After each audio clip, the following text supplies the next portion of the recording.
Semua aparatur sipil negara mempunyai misi untuk memindahkan aparatur sipil negara dari zona nyaman ke zona kompetitif melalui sistem merit, yaitu kebijakan dan manajemen SDM aparatur berdasarkan kualifikasi, kompetensi, dan kinerja secara adil dan wajar tanpa membedakan latar belakang politik, ras, warna kulit, agama, asal-usul, jenis kelamin, status pernikahan, umur, ataupun penyandang disabilitas. Di lingkungan Pemda TTS, Bupati Timur Tengah Selatan Epi Tahun kembali melakukan penataan birokrasi setelah kurang lebih 2 tahun memimpin roda pemerintahan di kabupaten setempat. 16 pejabat eselon 2 di rolling dalam jabatannya. Rolling jabatan tersebut dimaksudkan untuk memacu percepatan program pelayanan pembangunan bagi masyarakat. Para pejabat yang dipercayai duduk dalam jabatan eselon 2 akan dievaluasi dalam rentang waktu 1 tahun. Jika dinilai tidak mampu, maka pejabat yang bersangkutan bakal dicopot dari jabatannya. Simak liputan selengkapnya. Pemerintah Kabupaten Timur Tengah Selatan di bawah kendali Bupati Epi Tahun, Jumat 19 Maret 2021, melakukan mutasi 16 pejabat di jenjang struktural eselon 2. Selain penyegaran dalam jabatan, mutasi tersebut bertujuan mendorong percepatan pelaksanaan program pembangunan bagi masyarakat. Pantauan KLTV News, mutasi 16 pejabat eselon 2 berlangsung secara virtual. 4 pejabat mengikuti pelantikan di rumah jabatan Bupati, sedangkan 12 pejabat lainnya mengikuti dari kantor dinas masing-masing.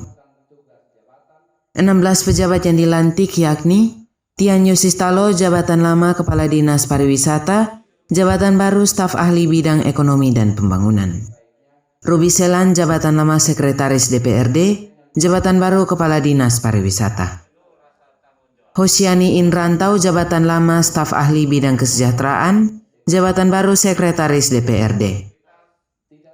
Esterina Banfatin, jabatan lama Kepala Badan Pengelola Keuangan dan Aset Daerah, jabatan baru staf ahli bidang kesejahteraan.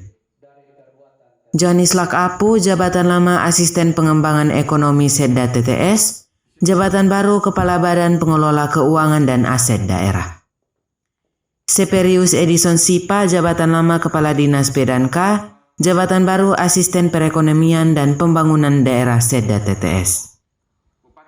Domingus J.O. Banunaek, jabatan lama Kepala Dinas Pemberdayaan Perempuan dan Perlindungan Anak, jabatan baru Kepala Dinas Pedanka. Agnes L.S. Fobia, jabatan lama Kepala Badan Kepegawaian Pendidikan dan Pelatihan, jabatan baru Kepala Dinas Pemberdayaan Perempuan dan Perlindungan Anak. Musa S. Benu, jabatan lama Kepala Dinas Penanaman Modal dan Pelayanan Terpadu Satu Pintu, jabatan baru Kepala Badan Kepegawaian Pendidikan dan Pelatihan. George Domingus Mela, jabatan lama Kepala Dinas Pemberdayaan Masyarakat Desa, jabatan baru Kepala Badan Kesatuan Bangsa dan Politik. Nixon D. Enomleni, jabatan lama Kepala Dinas Sosial, jabatan baru Kepala Dinas Pemberdayaan Masyarakat Desa. Albert Nabuasa, jabatan lama Kepala Badan Penelitian dan Pengembangan Daerah, jabatan baru Kepala Dinas Sosial. Jacob E.P. Benu, jabatan lama Kepala Dinas Perumahan Rakyat dan Kawasan Pemukiman, jabatan baru Kepala Badan Penelitian dan Pengembangan Daerah.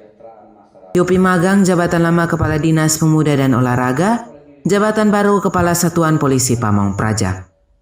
Benediktus Maulesu, jabatan lama Kepala Satuan Polisi Pamong Praja, jabatan baru Kepala Dinas Pemuda dan Olahraga.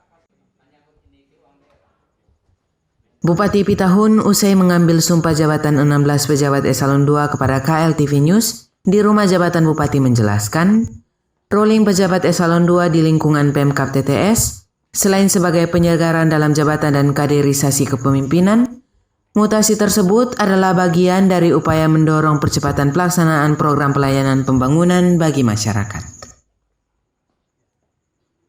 Bupati yang sudah 35 tahun mengabdikan dirinya bagi pelayanan pembangunan masyarakat di lingkungan birokrasi pemerintah daerah dan politik ini mengaku tahu persis potensi SDM yang ada. Karena itu dirinya memberi ruang dan peluang yang sama bagi penjenjangan karir birokrasi, termasuk kaderisasi kepemimpinan ke depan. Terkait momen pelantikan 16 pejabat eselon 2 yang ada, Bupati Pitahun menegaskan pejabat yang dilantik sudah melakukan penandatanganan fakta integritas.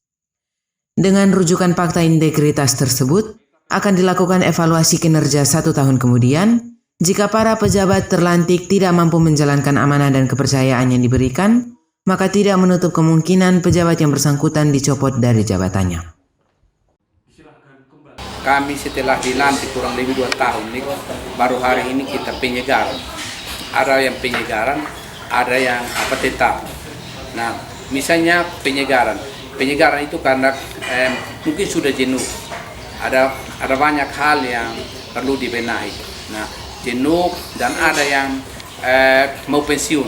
Nah, itu ada yang penyegaran, ada yang kita tetap di tempat yang sama. Nah, saya kan lama di birokrasi.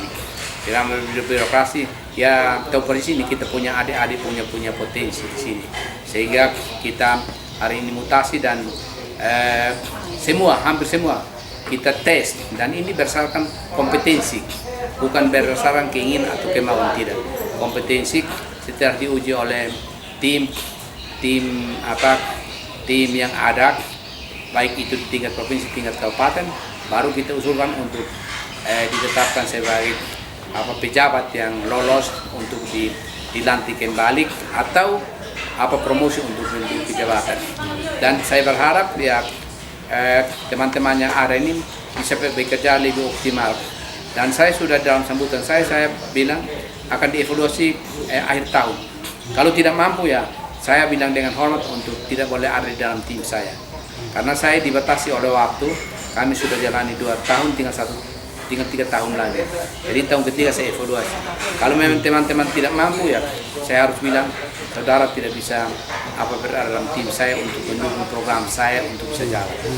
Memang kita kendala masalah COVID sehingga banyak dana yang refocusing, tapi saya bilang itu bukan alasan dan uang bukan satu-satunya. Jadi kita berupaya untuk bisa jalan. Dan juga tahun ini